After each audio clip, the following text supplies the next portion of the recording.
युवा साथी मेरे पास हैं, आप अच्छा बोल रहे हैं तो यहाँ आ सकते हैं आप थोड़ा, और हम एक अच्छी चर्चा करेंगे। ये वीडियो आगे प्रसारित होगा, अधिकारी देखते हैं।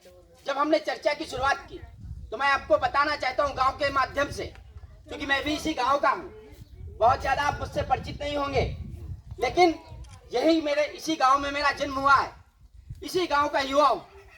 और जब हमने इसी गांव से गांव पर चर्चा की शुरुआत की तो हुआ ये कि मॉडल गांव जो एक अच्छा गांव बनाया जा सकता है, उसका सबसे बड़े अधिकारी ने, जो लखनऊ में बैठते हैं, जो बांदा के डीएम रहे हैं, अभी इससे पूर्व हीरालाल जी ने हमारे उस गांव पर चर्चा को ट्विटर के माध्यम से ट्वीट करने का प्रयास किया, और ट्वीट करके उन्होंने गांव को मॉडल गांव बनाने के लिए एक सहमति सांकेतिक रूप से, संकेत के रूप में प्रकट की। हम शीघ्र उनसे लखनऊ मिलने भी जाएंगे कि हमारे गांव का विकास, हमारे गांव की जनता का विकास होना चाहिए, गांव में स्वच्छता होनी चाहिए। और जो मॉडल गांव सरकार बनाना चाहती है कि एक भी घर कच्चा ना रहे, एक भी घर गांव के अंदर इस तरह का कच्चा नहीं रहेगा। ये जो चीर बने हुए हैं, इनको चीर ही बोलते हैं ना गांव में, खपरेल बोलते हैं एक भाषा में, वैसे तो चीर बोलते हैं आप लोग।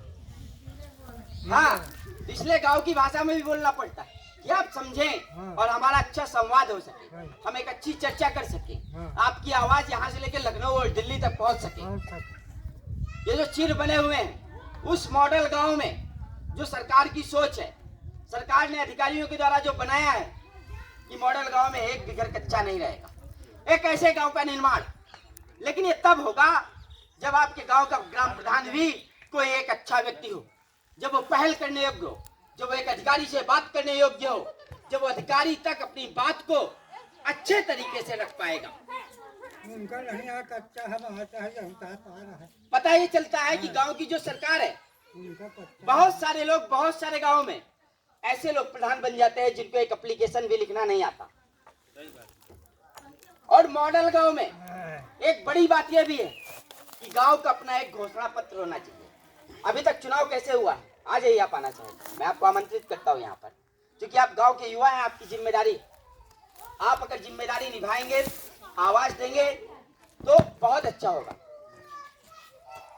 तो मेरा कहना यही है कि क्या आपको लगता है कि गांव में जो घोषणा पत्र होना चाहिए, आज तक किसी भी पंचायत चुनाव में किसी भी प्रधान के द्वारा क्या कोई घोषणा पत्र दिया गया है ऐसी कि हम गांव में ये काम करेंगे, हम गांव में ऐसे काम करेंगे? जनता को नहीं दी जाती। हाँ, जनता लोगों को नहीं दी जाती, बड़े बड़े अधिकारियों को दी जाती, जैसे सचिव हैं, सदस्य, उनको दी जाती, जनता लोगों को नहीं दी जाती। तो इनका कहना है कि जनता को नहीं दी जाती।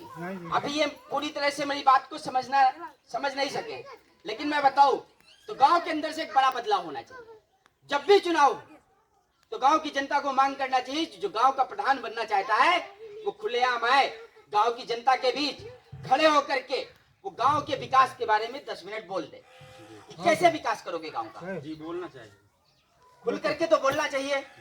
जैसे चुनाव और चुनाव होते हैं, उन चुनाव में बड़े बड़े नेता भी भले वो कुछ ना करते हो बाद में, लेकिन वो कम से कम बोलते हैं देश और समाज के विकास के बारे में। जी, बोलना चाहिए। तो एक ऐसा चुनाव होना चाहिए। अभी तक गांव के अंदर जो चुनाव होता आया है, कान भर करके राजनीति की जाती है कि नहीं की जाती? की जाती। तुम्हारे घर में आके कहते ना वहीं का वोट देने वाला, अब मैं तो ही कह दूंगा फिर बात बा कुछ नहीं बात है। माता जी आ सके तो आ जाइए, अच्छा लगेगा, बोलिए, आप अच्छा बोल रही हैं। गांव की महिलाओं से कभी पूछा गया है क्या कि गांव का विकास किस तरह होगा? कभी किसी ने आज तक पूछा? वोट डालने के लिए भी आपके घर के पुरुषों ने कहा होगा कि जब फलानुमा का दया है वोट, यही तो कहा है।